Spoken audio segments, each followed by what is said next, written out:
Hey travelers, it's Brian from Take the Trip, and today I'm setting sail aboard the Margaritaville at Sea Islander to find out should you take the trip or skip this ship.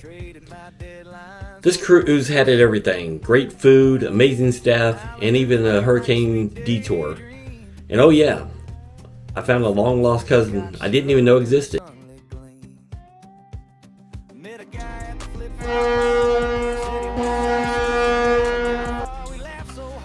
For those of you who are new here, I'm Brian, a former chef turned traveler. I love to travel and I like to share my experiences with the world. So come with me as we embark on the Margaritaville at Sea Islander for a 7-day cruise to the Caribbean.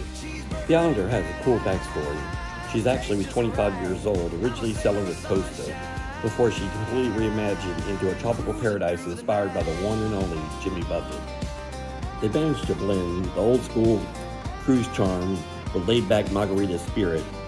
Think beach vibes, island colors, and constant reminder that it's 5 o'clock somewhere.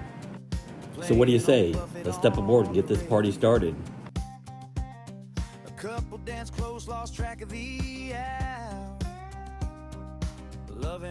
As you can see, we booked a breezy balcony cabin on the 7th floor. I was actually surprised how spacious this room feels. It's got a nice open layout, and the balcony actually makes it feel twice the size. You can definitely see how they carried the whole Jimmy Buffett tropical vibe right into the cabin. Bright colors, beachy art, and little island details that make you feel cheerful and fun. The bed was comfortable, and the couch was a very nice touch to have in the cabin, so you could sit and watch TV without sitting on the bed. There was plenty of storage, but the only negative thing was they only had one plug, and it was located here on the desk. So you might want to bring a European adapter. Honestly, the bathroom was not bad. Decent size and plenty of shelves for storage, your toiletries, sunscreens, or whatever else you packed. But the shower, the water pressure really sucked. It was more like a sprinkle than a tropical waterfall. Getting the shampoo over your hair was a bit of a challenge. And while we're talking about room issues, let's talk about the temperature. The temperature ran a little warm the entire cruise, even with the thermostat turned all the way down. Luckily, I brought a trusty rechargeable fan, and it honestly saved the day. Overall, though, we really did like the cabin. People say it's a small world, and after the story, I gotta believe it. So I booked this cruise at the last minute, and as I always do, I decided to sign up a meet and greet so I can meet people on board. When I did the meet and greet, I looked at the list and there was a name that was the same name as mine. And so I contacted them and said, hey, when you're there, look me up. So after a couple of days, I got a email messenger back saying that the lady thought that her husband might be related to me. So after a few back and forth comments, we found out he was indeed my second cousin. So on this cruise, I met someone that I've never met before, my second cousin Bob.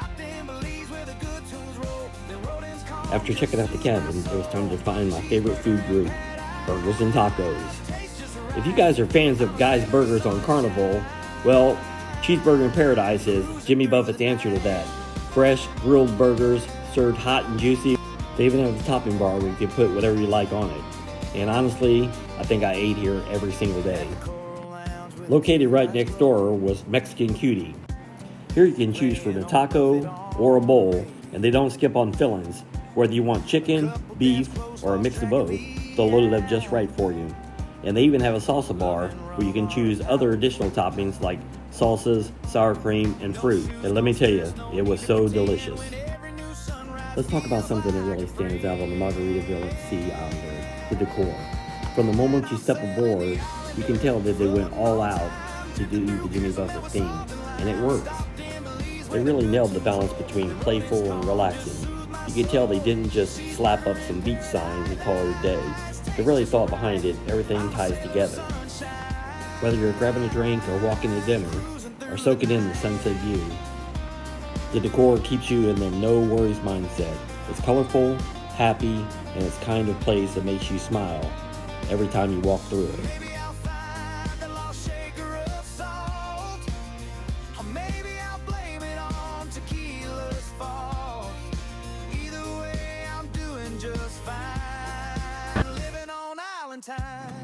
As a former chef, I have to say the Margaritaville at Sea Islander knows how to do food. The taste, the presentation were top notch, some of the best I've had at sea. And we were even treated to a special dinner one night by the hotel manager Amit. We got to sample some wonderful regional dishes from the country that he's from. And let me tell you, it was really delicious.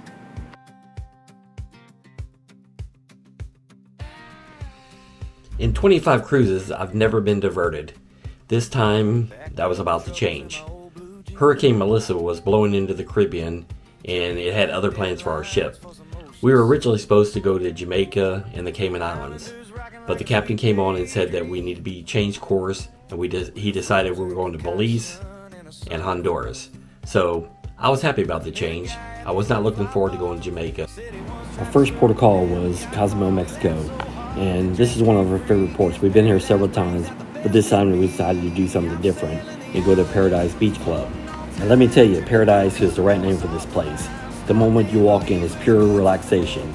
You got your choice to hang out either by their heated, huge pool or grab a lounger on the beach. Either way, you can't go wrong.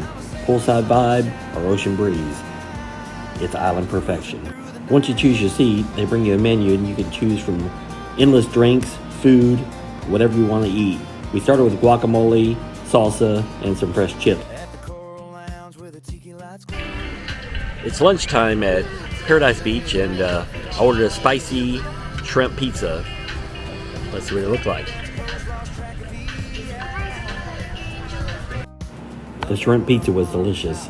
It had grilled shrimp, roasted red peppers, and melted goat cheese. And I had a Blood Mary to wash it all down.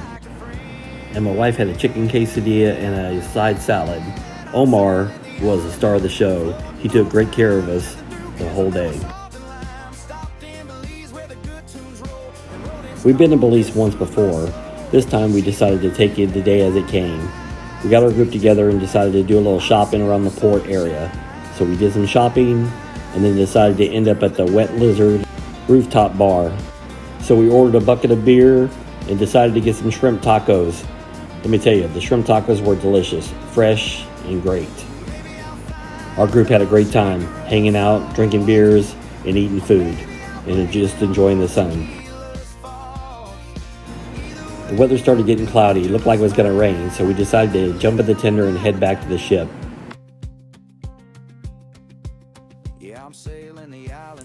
The final port for us on this cruise was the beautiful island of Roatán, Honduras. We booked a tour with Daniel Johnson's Tours. Our first stop was at the Roatán Rum Company, where we got to taste some amazing rum and even better, some fresh rum cake. Let me tell you, the samples didn't disappoint. Then it was off to the chocolate factory, where we got to see chocolate actually made in the bars, and we purchased some to take home for our friends and family. And now for the place I was most excited to visit, Daniel Johnson's Monkey and Sloth Hangout. We got to have parrots land on our heads. We got to see a sloth up close and personal. The cute little smile that they have on their face is so adorable. Their movements are so graceful, so slow, so methodical. I could have watched them all day. Alright, let's talk about the monkeys, because nothing can prepare you for the level of energy. These little guys came flying in like they had 3 espressos and a Red Bull for breakfast. They're curious about everything. Your pockets, your hair, your camera. If it exists, they want to inspect it closely. And if you've never been used as a jungle gym before, Roatán is the place to experience it. One monkey on my shoulder, one on my arm, another trying to figure out what was in my pocket. It was chaotic, hilarious, and honestly, it was impossible not to smile. Our final stop was Roatán Brewing Company, where we got to sample some local beers brewed on site and also got to try some local food. It was really amazing. We had a great time and we got to meet the owner. We had a wonderful day here in Roatán, Honduras. We had the best tour guide you could imagine. We took our tour with Daniel Johnson's Tours, and we were fortunate enough to have his mom take us around today. She is the fabulous Diana. So if you guys come to Honduras and come to Roatán, please don't walk, run to Daniel Johnson's Tours and ask for Diana. Entertainment on the Islander was top notch. One of our favorites was the neon white knight party.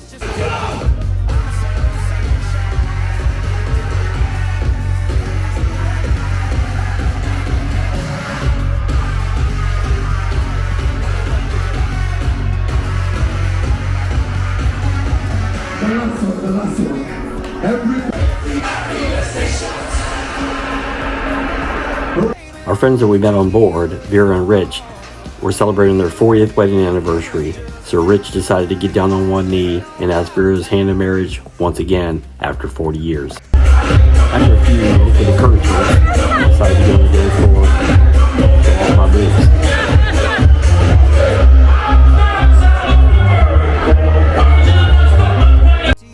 You know, we've talked about the food, the beaches, the bars, and all the fun stuff that makes this cruise feel like a tropical escape.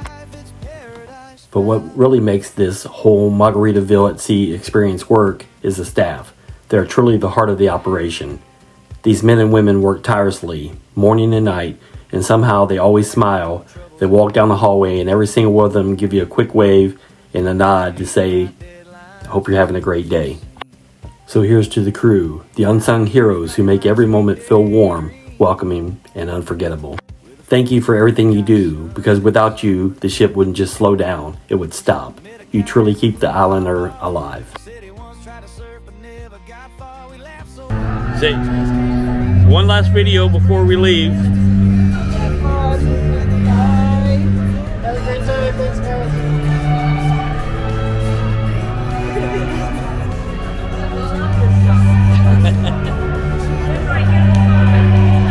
So, bottom line, was the cruise perfect? No. And honestly, that's okay. We had some mechanical issues and the hurricane rerouted us, and a few things didn't quite go as planned. But you know what? None of that stopped us from having an amazing time. We met some incredible people and had unforgettable adventures. Oh yeah, I even walked away with a new cousin. Not every cruise you can say that. So should you take the trip? Absolutely. As long as you go in with a positive attitude, roll with the punches, and just go with the flow. Thanks for watching. Until next time, I'm Brian, and remember, take the trip.